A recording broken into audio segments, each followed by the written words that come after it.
5. Welcome to this webinar on how to start your very own farmers market business during a pandemic. It's a pretty unique topic, and we're really excited that we have this many participants and that you're interested in starting your own small business. Thank you so much to Good Food Finder Arizona, Local First Arizona, for helping us put this on and giving us all this great information. We couldn't do this without you. I want to start with introducing a successful entrepreneur here in the Gila Valley. His name is Bryce Carter. He runs Carter's Custom Cuts. If you haven't had a steak from there yet, I'd love to see the rock you live under, and I'd love to introduce you and enlighten you to a better and healthier, yummier way of eating. So Bryce started Carter's Custom Cuts. It's in Thatcher on Ray Lane. And we actually went to high school together, graduated from Thatcher High School, local guy, doing awesome with his business. So Bryce, I want to turn the time over to you to inspire these folks as to why did you do local food? Why did you do what you're doing? And I'll hand it over to you now. Okay, thanks for that, Vance. So kind of the background on me, I'm a third generation rancher. My dad's dad, he was a cotton farmer, raised horses, raised cattle here in the Gila Valley. My dad, he wanted to do something a little different, so he went off to school and became a surgeon and brought his family back to the Gila Valley, and we started a little cow herd back in 1999. We continued that on, and we raised a registered Brangus herd. Registered Brangus are a herd that's, they're an animal that's adapted to the desert here in the Gila Valley. They're 5 Angus and they're 3/8 Brahman. And Brahman cattle are those ones with the big humps on their back, and they're able to, walk to waters at the ranch that are 2 miles apart and able to survive in the desert and survive on very minimal things. And you have the Angus quality in there for the meat merit. And so anyway, so my family, we've been doing this registered Brangus thing for a while. And after high school, I went to college at New Mexico State and got a degree in animal science. And I came home to run the family's ranch and the family's little feed yard that we have here in town. And as I started doing it, we're seed stock producers. So seed stock producers, we are raising genetics. We're raising animals that can thrive in the environment with less input, less feed they're going to eat, and more efficient they're going to be. So we really focus on that. So we sell registered bulls and breeding females to individuals and to different ranches around the United States. And just as the markets are going up and down, I relied on this to raise my family. And, one year the market would be really good for our cattle, and the next year it was very bad, and, I had a hard time surviving. So we developed Carter's Custom Cuts, and not only did we do the seed stock thing, we sold, we would sell 20 to 30 head a year that we would have processed, and then we would sell those halves, wholes, and quarters to people. And so we kind of already did that. So we developed Carter's Custom Cuts, and, we have 3 legs to our business. First, we do a retail. We have a small retail shop with a retail meat case that we cut fresh daily. Then we do wild game processing in the fall. Anything from deer to we've done nagais, which are the largest antelopes, elk, bear, mountain lion, we've done it all. And then the third leg is we do custom processing. So if you raised an animal in your backyard or had a friend that raised it for you, you would bring it down. We would harvest that animal and process it however you wanted. That's the reason why I started Carter's Custom Cuts. Basically, we've developed this brand now. So I'm able to use my animals out of my feed yard, and I have other cooperators that we use that we harvest these animals and we're able to put through our shop. And shopping local meant a little bit to me before I was a business owner, but now that I'm a business owner here in town, it means the world to me. We are able to help these producers that are in town to gain a bigger value for their animal. I don't know, I'm pretty sure all of you guys have followed the meat markets lately. Meat market, the prices are super high. For the cattle producer, the rancher raising those animals, it is dirt cheap. They're losing money. So we found a happy medium where I'm able to keep the market level. I see the animals all the way through, and I'm able to sell them for a premium and also know where those animals come from.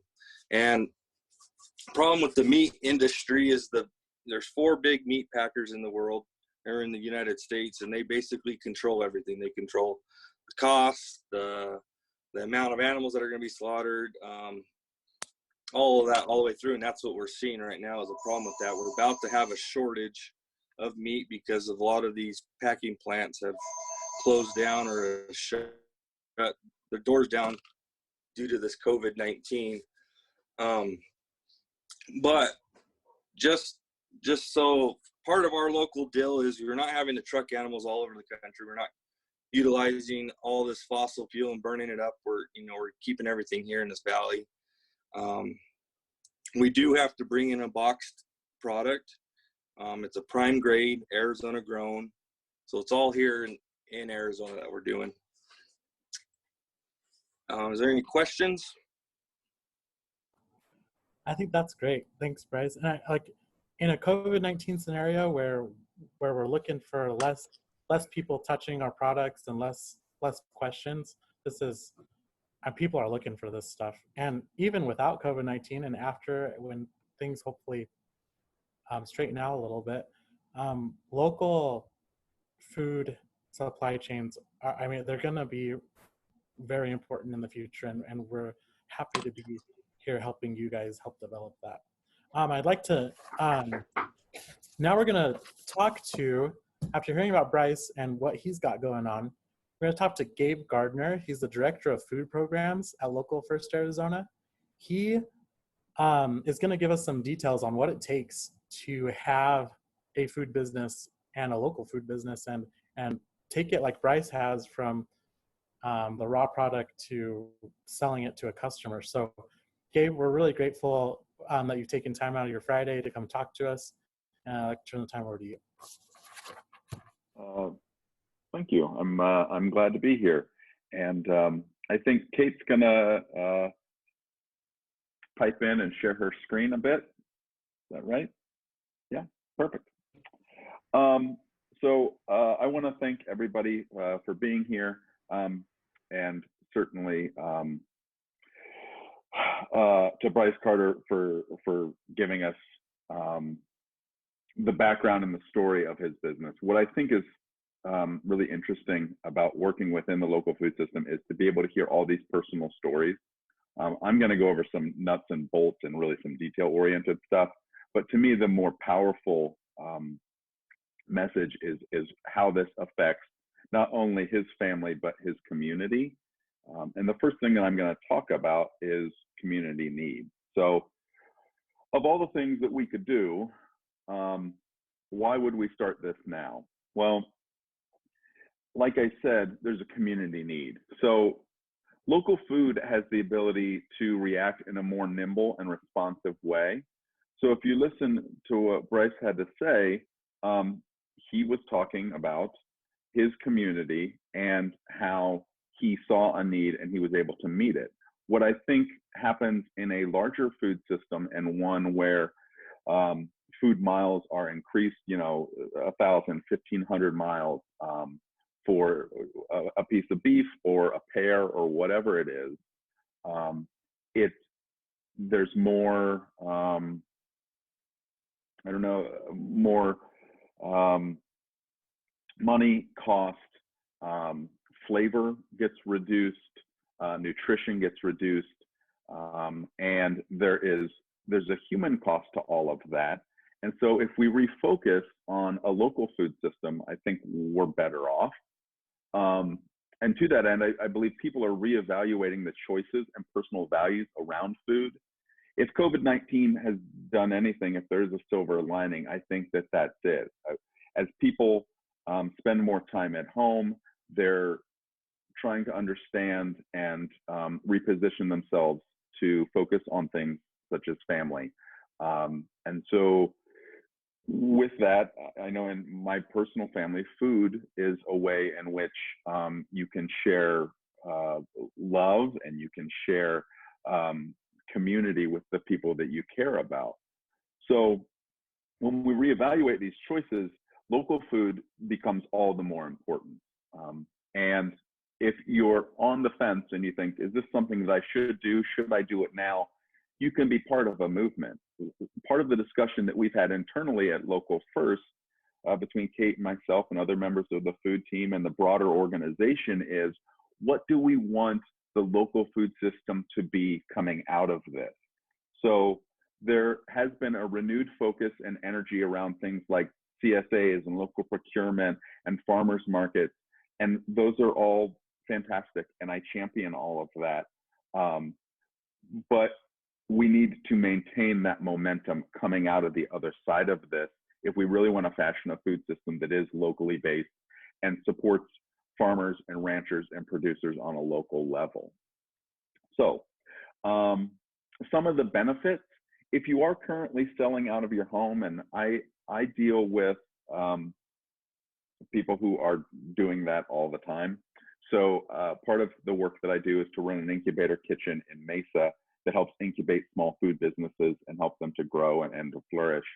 And someone will come to me and say, hey, I make this really great salsa, and I'm working and selling it out of my home now, but I don't necessarily want people coming to my home anymore, or I don't want to have to drive and make those deliveries. So as a means of legitimizing themselves, and I'm going to talk about permitting and licensing in a while, but those people aren't coming to your home. And I think, as Bryce mentioned, businesses grow person to person, word of mouth. And a farmer's market has that dynamic built into it, right? In normal times anyway, right? There's a lot of farmers markets that have switched to online ordering and you know, kind of spending the least amount of time possible in the location and picking up what you've ordered and heading out. But as someone who has worked farmers markets for a long time, that sense of community in a farmers market between individual vendors and between the people who shop at farmers markets, to me, is one of the great benefits of it.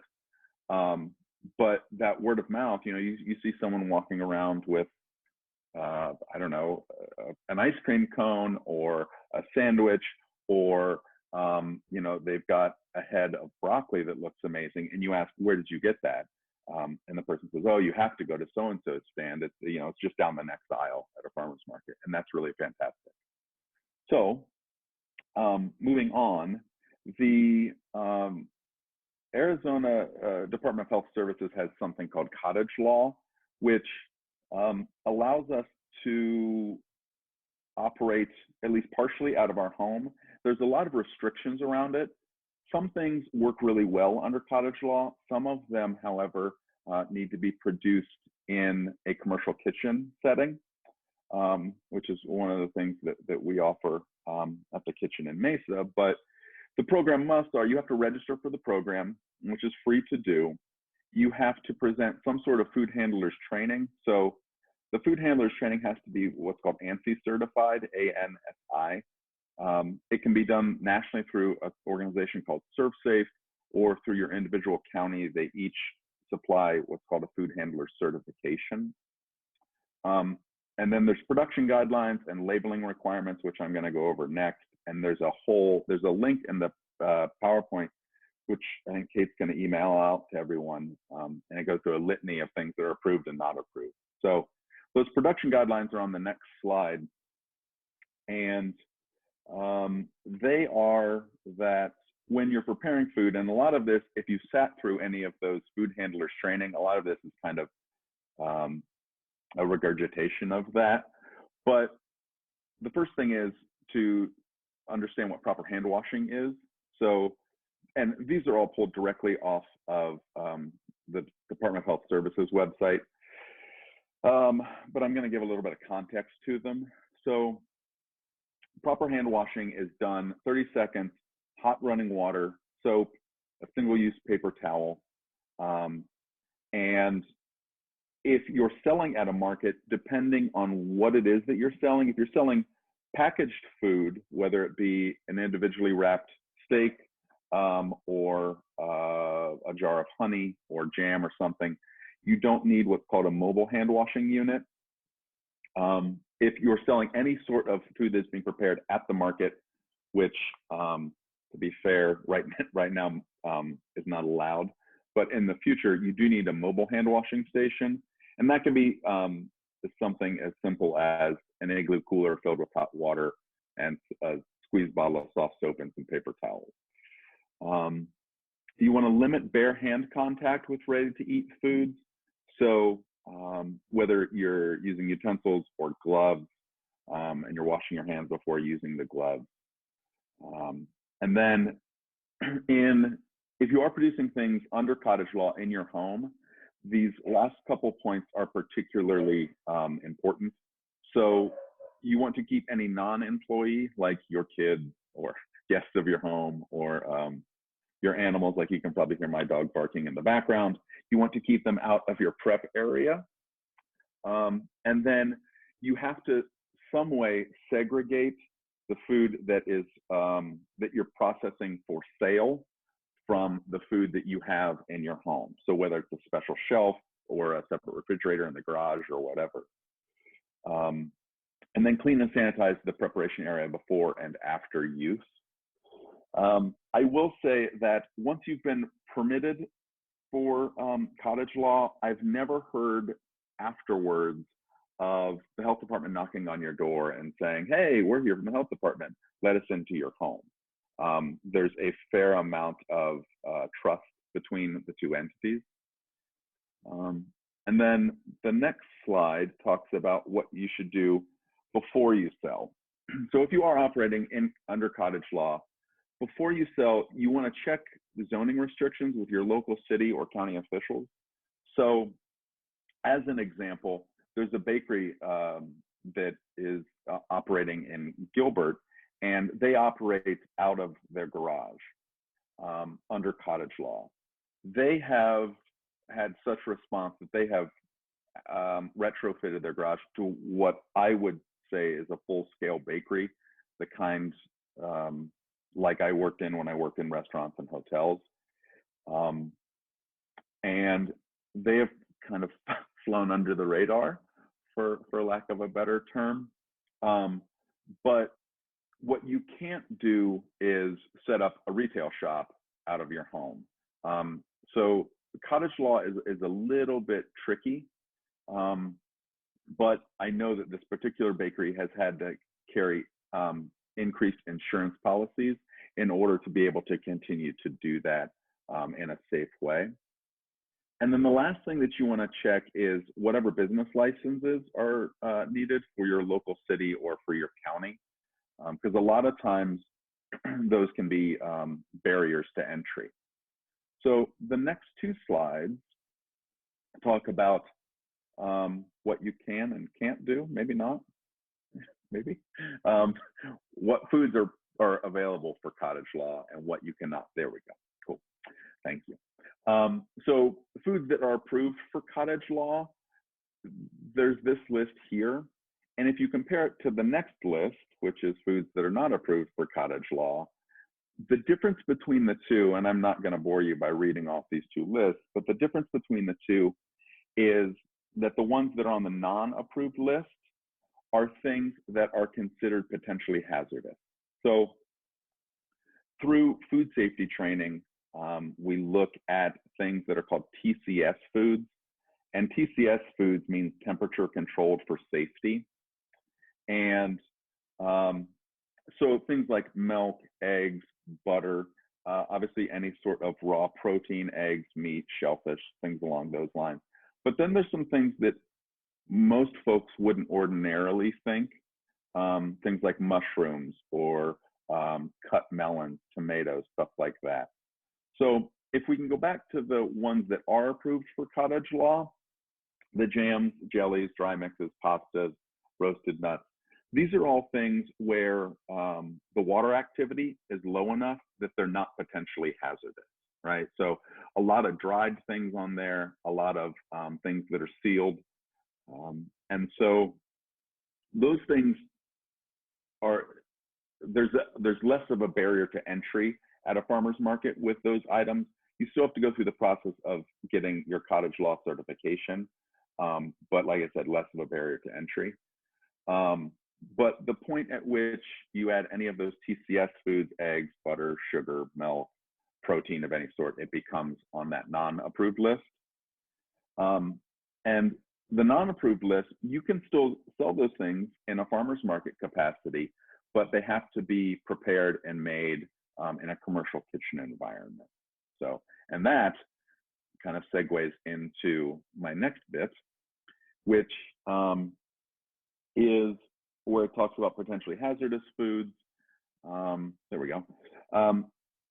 So these potentially hazardous foods are anything that contains moisture or has a pH greater than 4.6. So to illustrate this, I have a couple who makes cocktail mixers out of our incubator kitchen. And in order for them to, they produce in our commercial facility, but what they wanted to do was to have their product certified that it didn't need refrigeration. So it comes in these kind of really cool looking apothecary bottles. And they didn't want to have to worry about refrigeration when they were going out to farmers market. So what they did is they took their product, and not to simplify their process, but basically it's a flavored vinegar. So they steep fruits and herbs and other aromatics in a vinegar. And so it's kind of sweet and it's tart. So they would do like pineapple, ancho chili, and rosemary in the same drink mixer. And they had their product tested, and the pH, they had the pH tested. And because it fell in the acceptable range, they could have it certified through the health department that it was shelf stable. So what they do is they make it in our commercial facility because of the space and the quantity that they're producing. And then it's bottled and sealed, and it has one of those little plastic tearaway tabs on top. But then it goes into a box, and they put it in their car, and it stays at their house until they're ready to sell it. So there are ways around all of this, but a lot of it requires doing the research and understanding what it is that needs to happen prior to. I've never, in all the dealings that I've had with the health department, I've never had them say, no, you can't do that. They'll always say, yes, you can, but there may be an additional hoop to jump through, right? So if you go from your homemade salsa that is in a plastic tub with a snap-on lid, that's one way of processing it. But the point at which you heat seal it, like in a mason jar, you step into kind of another category, and it usually requires more certification and sometimes more permitting. So, and we did actually just find out about a new resource in the Gila Valley too. So I'm going to put Vance on the spot. There are 2 commercial kitchens that are currently being underutilized. Vance, do you want to tell us a little bit about those? Yeah, so the first one I'll talk about is the Copper Steer Steakhouse out on Highway 70 towards Solomon. They are open for dinner, but early in the morning to lunchtime, their commercial kitchen is available for you to rent. So that's the Copper Steer Steakhouse towards Solomon. After you get out of Safford, it's on the left. And then right now, La Paloma in Solomon is closed. And his kitchen is available to use while the restaurant is closed. So that's a limited time offer. The one that's going to be there for longer, the relationship, if you're ready to make jams, salsas, these items that require a commercial kitchen, Copper Steer Steakhouse is who we'll connect you with, and that's Maureen over there. So we'll get some information. Maybe I'll look it up right now and put it on the chat so it's out there. Perfect. Thanks. And I will say that my contact information will be at the end of the presentation, but as you contact those commercial possibilities, if I can in any way be of a resource as far as permitting or kind of walking you through that process, I'm super familiar with Maricopa County, their permitting process and their website, which shockingly is not the most user-friendly. So I wouldn't imagine that around the state that the county websites for food permitting are really fantastic somewhere else. So anyway, I'm happy if I can be of help for anyone to go through that process. So to that end, getting into licensing and permitting,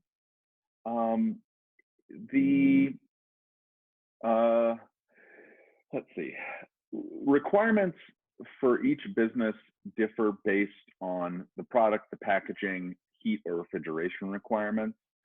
So my example here is jarred salsa versus a shelf-stable syrup versus fresh baked bread. So if you think about just in your experience buying those individual things, the packaging is different, right? And so what happens with each one of those things and the permitting that needs to occur behind that as a business owner is very, very different. These things are based on that previous list of approved or not approved and whether or not they're, remember that TCS food, temperature control for safety. So fresh baked bread, because the ingredients in bread are flour, water, salt, and yeast, none of those are TCS foods. So those can be baked at home and they can be bagged in just, a plastic or a Mylar bag or a paper bag and sold that way. Something like a salsa, particularly if it's sealed and heat treated like in a mason jar, it needs to be done that way and permitted differently. In Maricopa County, the common permits for a farmer's market, the ones that you need are these two, which is something called a food processor's permit and a food peddler's permit. The processing permit is about how you're creating the product, whether it be under cottage law or in a commercial space. You have to be permitted for how you're treating it. So if you're making bread, what are you doing? And they're going to ask you questions about that. Then the peddler's permit is about the action of going out and selling it at a market. That's, I've made this fresh bread, I've made this salsa, and here I am selling it. So those are the costs initiated with that. Again, this is for Maricopa County, but I would be happy to help anyone navigate it in your county or region. And then there's a $30 licensing fee, which is paid annually. So once you pay the initial application fee, then every year you pay $30 to continue those permits. On the next slide, we have some considerations for food costing. What happens often with entrepreneurs that I work with is they look at what they think the product should cost, and often they undervalue the time and the labor that goes into it, or the getting it physically from point A to point B, the delivery of it. And so because of that, I tried to put together some real concrete ways in which we can look at the true cost of food. I also think it bears mentioning that as people shift their focus towards local food, I really think that the willingness to pay for a premium product is there if you find the right demographic or group of people that are purchasing your food. There are some consumers that are buying simply based on price. Those people, generally speaking, are not shopping at farmers markets or not shopping at farmers markets exclusively or as frequently. It's also important to remember that as a producer, you're making something that you're relying upon to feed your family. So if you make the world's greatest strawberry jam, and it really costs you $8 to make, and you sell it for $7, you're not doing yourself any favors, right? And the trick is to make the jar of strawberry jam, sell it for what it's worth, where you can make a living and you can make a profit, and find the people that are willing to pay it because they value that product, right? You have to create value between you and your customer.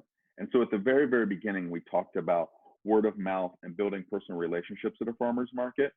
What I found is I worked for a ranch at a farmer's market, and I found that it was all grass-fed Arizona beef, and it was substantially more expensive than stuff that you can find in a supermarket. I spent the majority of my time explaining why it was better for the consumer, why it was better for the food system, why it was better for the local economy.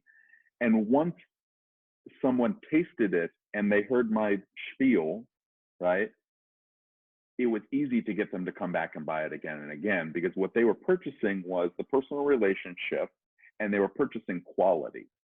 And so as a business person, to explain what that quality is, why it's important, that's the real hook to get them to come back and continue to support your enterprise. So that's my soapbox about local food and why it's important. So the cost of local food, your product may in fact cost more than traditional sources. That's okay.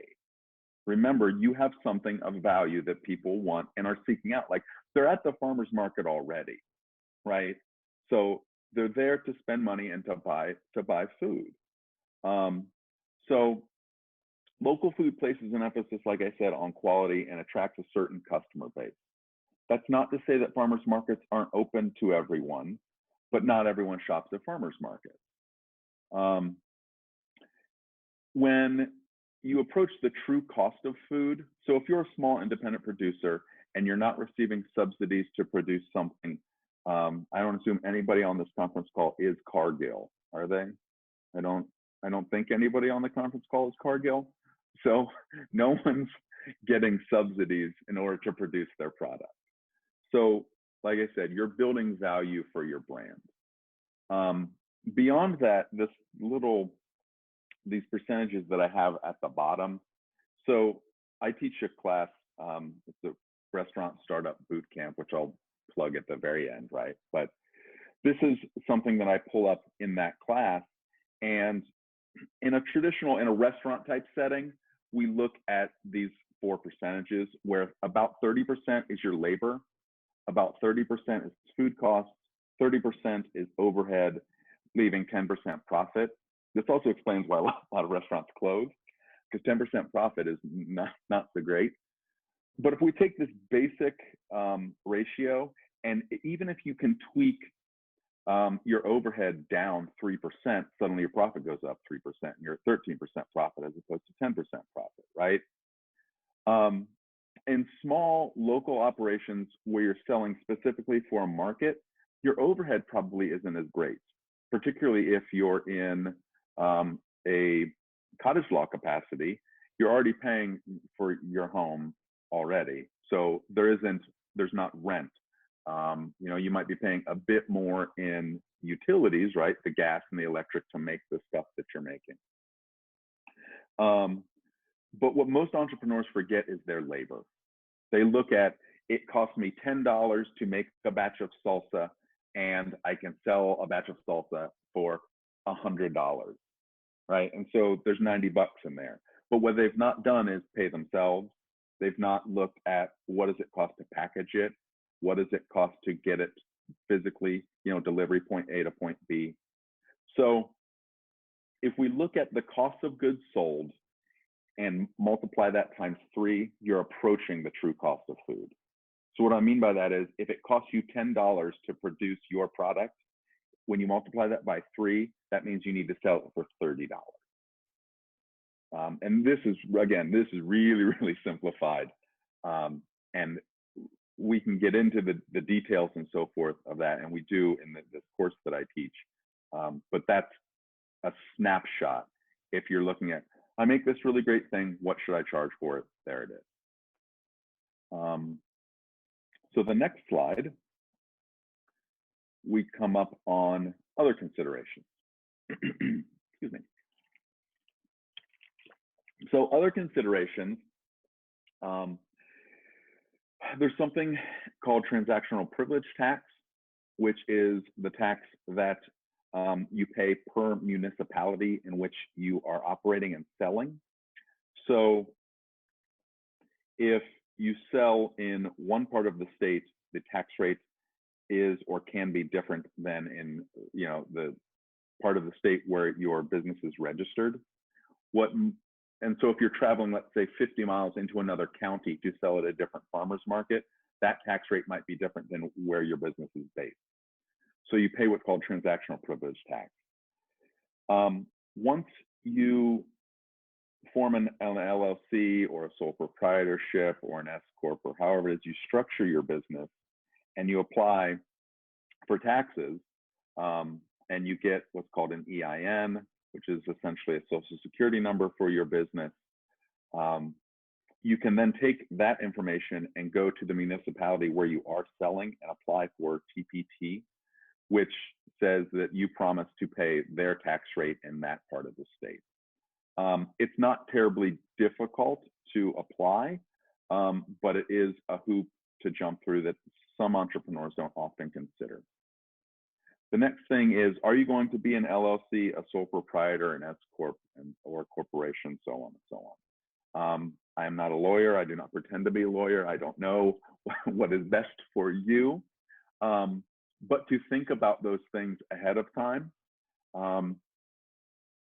Some people come to me with the assumption that these types of things, because you're selling at a farmer's market, can be skipped, and they cannot.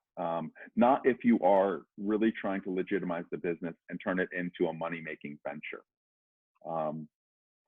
Farmers markets charge fees. Some of these fees are based on, or some markets charge fees based on percentage of sales. So say 10% of the first $500 that you sell and 5% after that.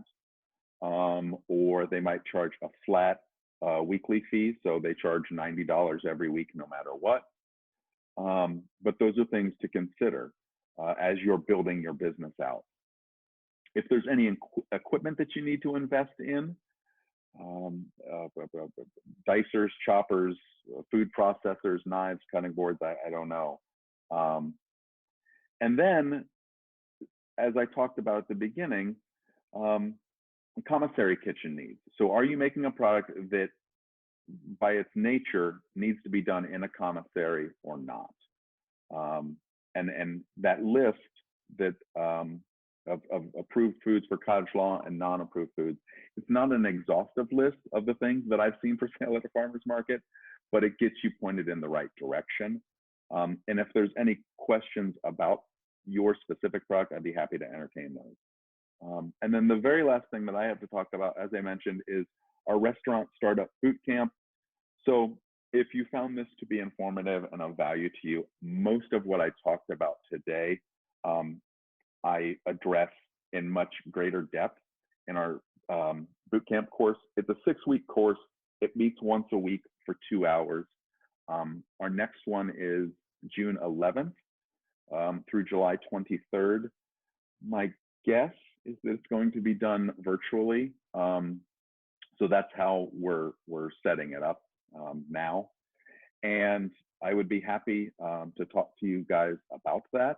The structure of that is I go through whatever the topic of the day is. We certainly talk about costing, we talk about permitting, we talk about taxation, marketing, all sorts of things. And then we have a guest speaker. So for example, when we talk about permitting, I have one of the gentlemen from the permitting office in the county talk about what it's like to do permitting, right? I know a fair amount about it, but it's not my job. So I bring in various guest speakers to speak in their area of expertise. So we have a lawyer come in and talk about LLC and sole proprietorship and so on. We have an accountant come in and talk about bookkeeping for your restaurant, and we go through restaurant math or food service math, as I call it, which would be related towards any sort of food service venture.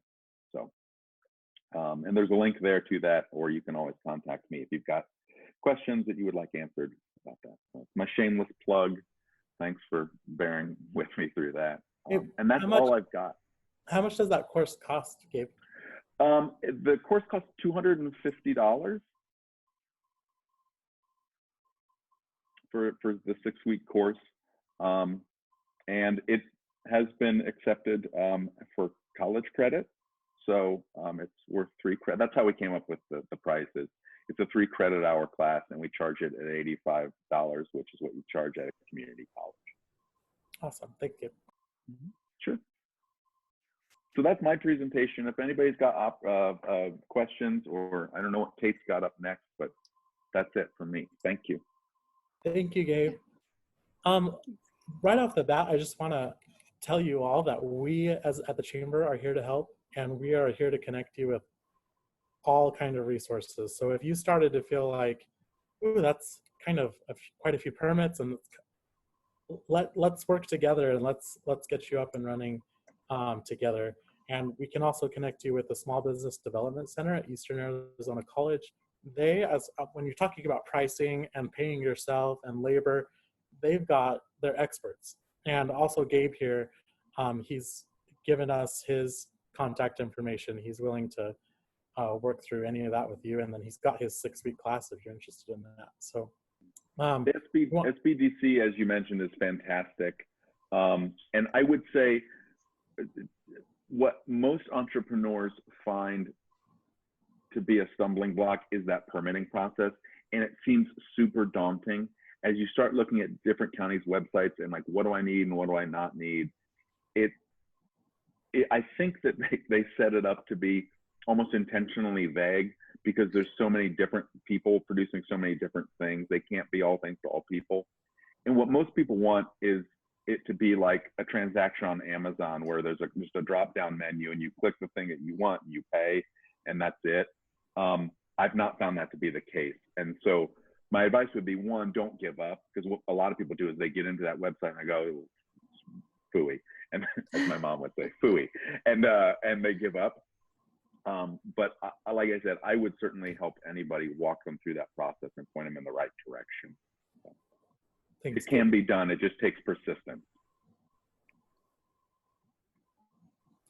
All right, so we have some exciting things with our partnership with Good Food Arizona, Good Food Finder Arizona, and Local First Arizona, and here at the Graham County Chamber of Commerce. On the next slide, I'll start talking about those. So what we're going to be doing at the Chamber of Commerce is coming up with local food boxes. So for those of you that are selling eggs, we're going to put a dozen of your eggs in this box. For those of you that are selling produce, we'll put some produce in there. If you're baking bread, we'll put a loaf of your bread in there, or some rolls, or whatever you want to highlight that week. We've got a Royce Cycled, when she makes those little kits for crafts. She's interested in putting a little craft kit in as well. So we're going to create this really valuable box that I think will be pretty exciting to people, and it'll be a Gila Valley made box. I mean, it'll be awesome. So we're going to also be launching our Gila Valley Farmers Market in a way that, with COVID-19 coming in a way that we're going to either have people pick up at the chamber or delivered to people. And we're going to work to start accepting SNAP. And that's a federal program that's administered by the state for folks that need help buying food, need help buying nutritional good food. They receive SNAP benefits, and that's money to buy food. And so there's programs right now, especially, that help them double up on the funds they have. And I think it's what Kate's told me is it's unlimited right now. They can double up on all those funds that they get from the government to buy really healthy, really local food, like get it into their house. So that's a really awesome benefit we're working on getting. Yeah. I'll chime in just to say that this is a pretty exciting model that's happening all across the state and works really well for folks that are looking to launch a business from their home or, just get going out of a commercial kitchen for the first time, just because you don't have all of the startup costs of running and operating a farmer's market booth, but you can still get your product and your name and your information out in front of people that are looking for local food options. And actually just right over the hill in Superior, I think Mary's on the call from Superior, but they have actually shifted their farmers market away from an event format for the time being because of COVID-19, and they're offering these pre-order boxes. And so folks place pre-orders directly with Mary, the market manager, and then the vendors or producers deliver the orders to her house. She pre-packages them, and then customers come at a predetermined time the following day on Saturday to pick up their order. So it's a really low contact, safe way that people are getting food out right now. And many markets are desperate for more vendors because they're seeing such demand. So based on all the conversations we've been having about growing and starting the Gila Valley Farmers Market, this seemed like a good opportunity to try something and test the market and see what people are thinking. Thanks, Kate.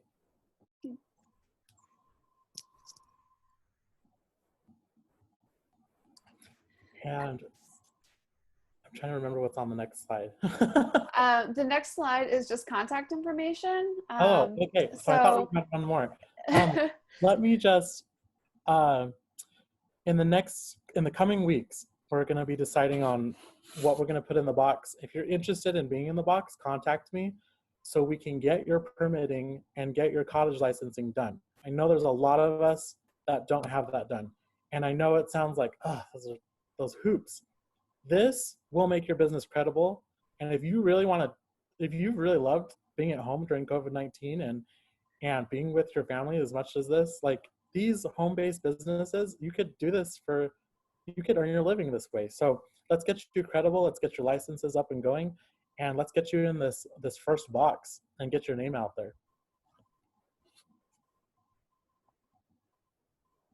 So after today's webinar, I will send out a follow-up email to everyone with a copy of the PowerPoint, as well as contact information for Vance, Gabe, and Charmaine from the Eastern Arizona College and the SBDC, who are all available to help guide you through this process. So please don't feel like you're alone.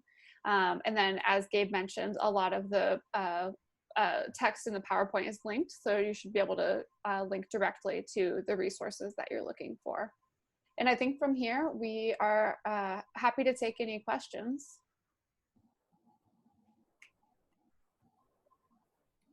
And I think if you call in on the phone to unmute yourself, you hit *89. Does that sound familiar to anyone? I think so. Is Mary from Superior on the call? Or on the meeting?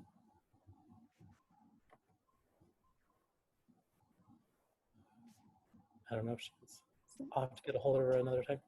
I just unmuted the person named Mary on the line. If it is Mary Carlin, feel free to speak up. It's Mary Cox. Oh, hi, Mary. Different Mary. Mary. Different Mary. We're so happy to have you. Thank you.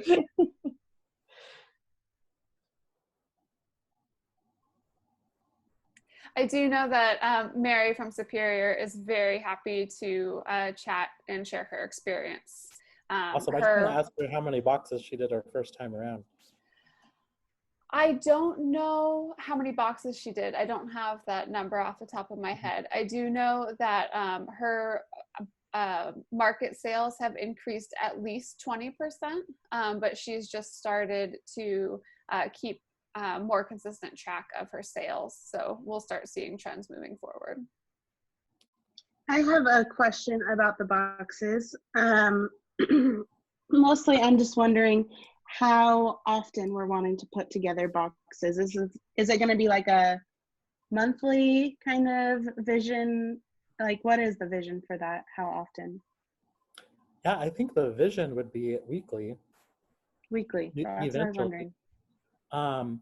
But starting out, obviously, we're going to have to do it, see how much work went into it, see how the producers are doing. We'd love to, maybe monthly, then weekly. I'd love to get to weekly, especially with, when it hits August and everyone's got squash, like crooked neck squash. And we'll probably send it out with a bunch of recipes and stuff because everyone always has too much squash here. I saw a question on that. Oh, were you done, Heather? Sorry. I did have one more question. I was just wondering, how can I help with the boxes or the next step, like Hometown Market? I feel like I have a good resource. I have a good connection with people in the Gila Valley. And I'm just curious if there's a way that I can serve here. So for everyone in the meeting, Heather runs Hometown Market. They're going to be doing their web, or I don't know if I'm going to say this right, web-based market early in May. Yes. There might be next Saturday. Okay. I don't know if Wild Box is that fast. I wish we could. That'd be awesome to collaborate.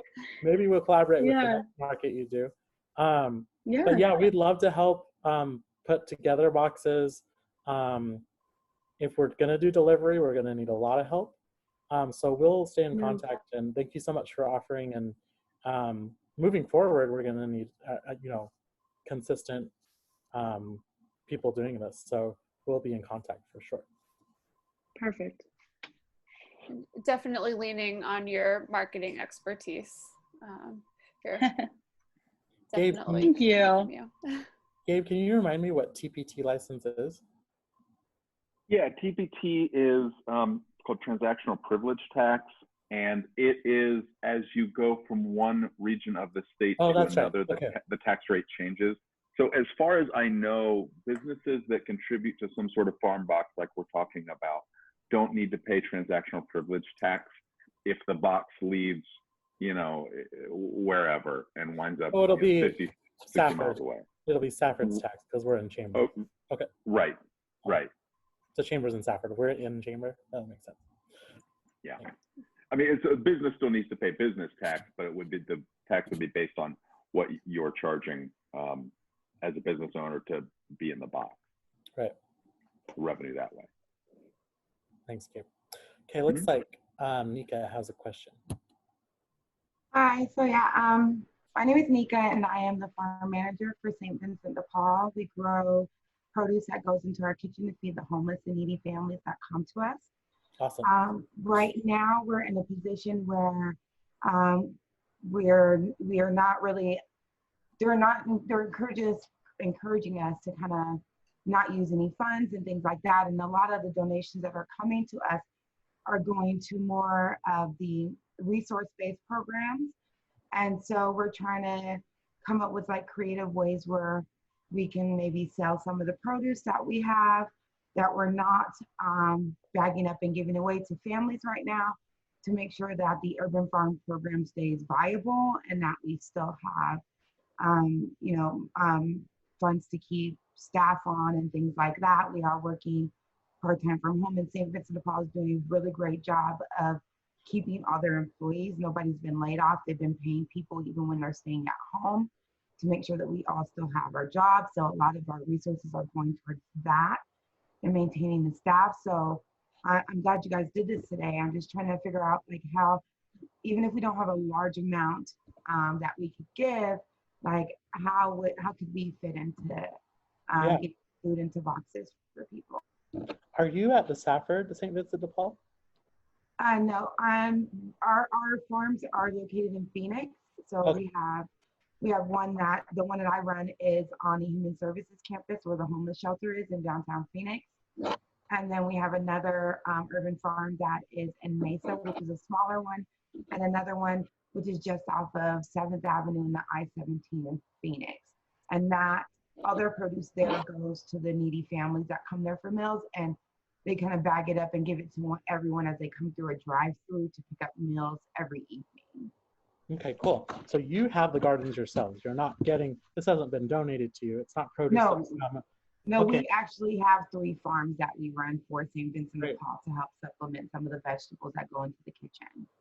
Well, awesome. I think we'd love to work with, we'd love to find a way, especially with, we are working on our farmers that have produce right now, but we don't necessarily have or know who's out there as far as produce. So if you have extra produce to sell, we'd love to chat. And obviously, we'd probably put in our whatever list we send out with the box where it came from and your story. And we definitely want to keep it, keep telling people the story of where this food came from. So yeah, thanks for. Maybe we can connect with our neighbor's farm and pantry, which is the food bank in Safford, to see if they have any deliveries that are coming from the Phoenix metro area, because then we could put the produce on that truck, because I think delivery will be the biggest challenge in this case. Right. And Nika, I'm happy to connect with you offline about some other potential markets in Phoenix. I love this connection for the Gila Valley, but in the interim, I think we can get you plugged in. So look for an email from me. Awesome, thank you. Thank you. You guys are super cool. I like Heather's orange background. Is that oranges? That's right, they're oranges. That's my marketing. Fresh fruits. Is there anyone else that has any comment, questions? I do, just because I'm nosy. I want to know, Liz McCrae, I want to know about this bread, Smithfield Farmhouse bread.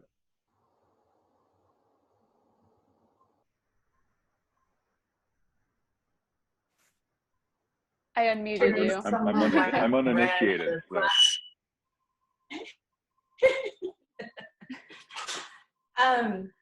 I've been doing the bread from home for, I don't know, last couple of years, just been kind of slow. It's been, first, I just wanted to try fresh bread. I got me a little grinding mill and started doing my own wheat. I grew up in Mexico, and I didn't eat as much flour products. I used more like tortillas, and I just find out that I was having a lot of health issues when I started consuming a lot of the bread. And because of religion, we have a store, and I just felt like, why do we even have this? If I'm kind of allergic, I feel like there's something not quite right. So I started experimenting with my own, just trying to learn how to do that, and it just wasn't a lot of trial and error. I was having a lot more than we can, then we started taking it to friends, and then they wanted more, asked me to sell it. So it just kind of started the rippling effect. But our family is very, we like to be very self-sufficient. My husband does a lot of beekeeping.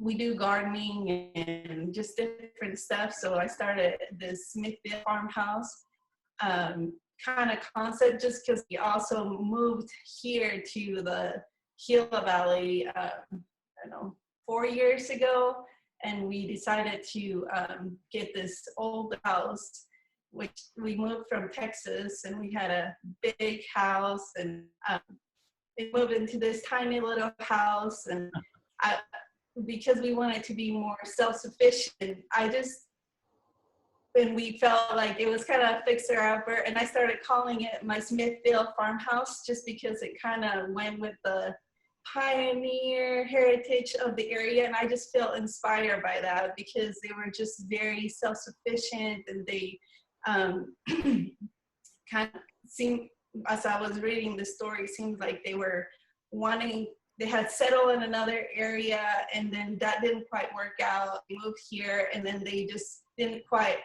they just made this place flourish. And we went to the museum, and I just felt amazed of the production of food they had in the area.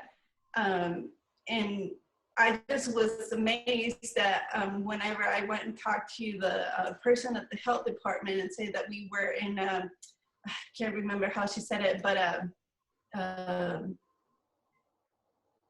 food island. We didn't produce enough food for ourselves, and that's why we had to have all of those trucks with food, vegetables and stuff like that. And it kind of made me sad in a way because of that heritage that had been like here, and we production of like things like cotton and meat, but yet we don't produce for consumption.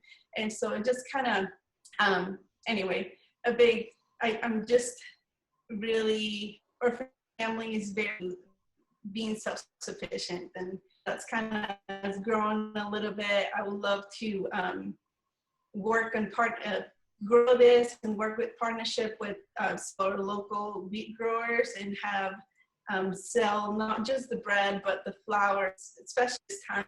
I've seen a lot of growers ran out of flours and yeast, and if we have so much land that is already, they're doing that, not necessarily for consumption of people, the consumption, but they do it for the animals.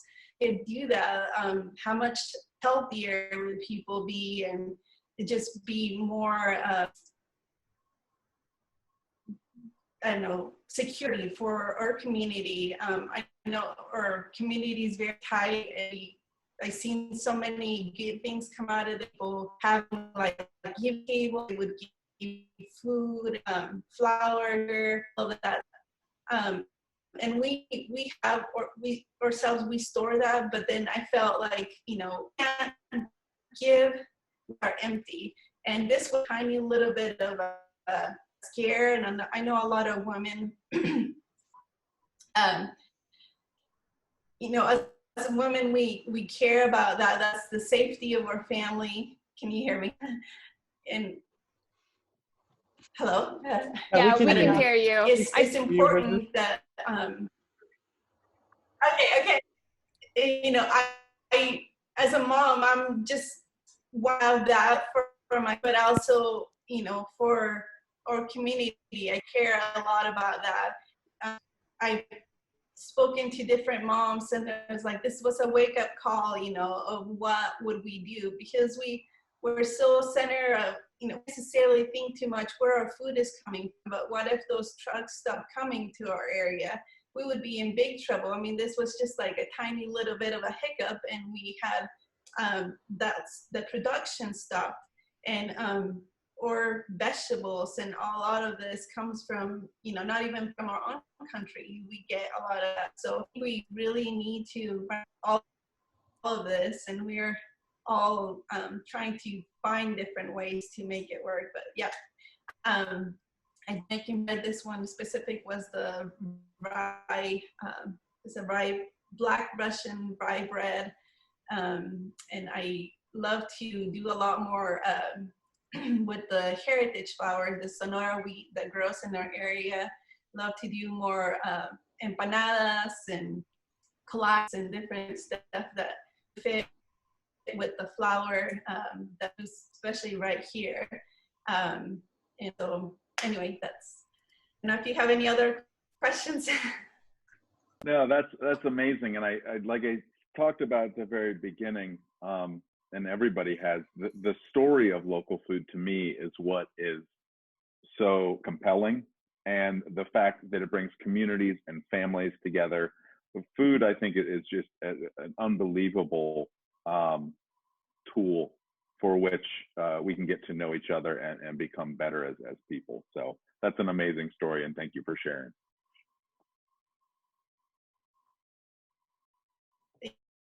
Thank you. I can't wait to try your bread personally. So good. Thank you.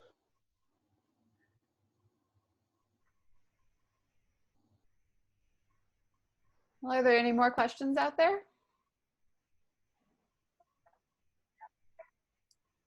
We've got Brooke Curley on from Eastern Arizona Courier. Brooke, do you need anything from us for information?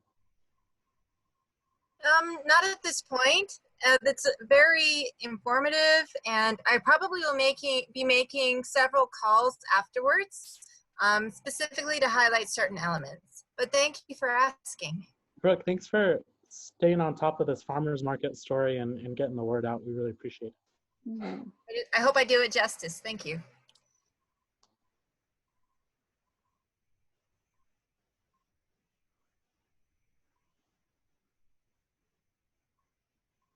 Awesome. Well, thank you all so much for your time today. It was great to connect and learn a little bit more about a few of you. And a big thanks again to Bryce for coming and sharing the story of Carter's, Vance for having us, and Gabe for sharing your expertise. We couldn't have done it without any of you. So thank you all for being here, and please don't hesitate to reach out if you have any questions. And I'll leave the Zoom chat up. So if you want to just have more casual conversation after we officially adjourn, please feel free to do so. Anything else from you, Vance? That's it. Just thank you so much for coming. We're really excited about the boxes. Excited about this opportunity for you and for our community. So let's get to it. Awesome.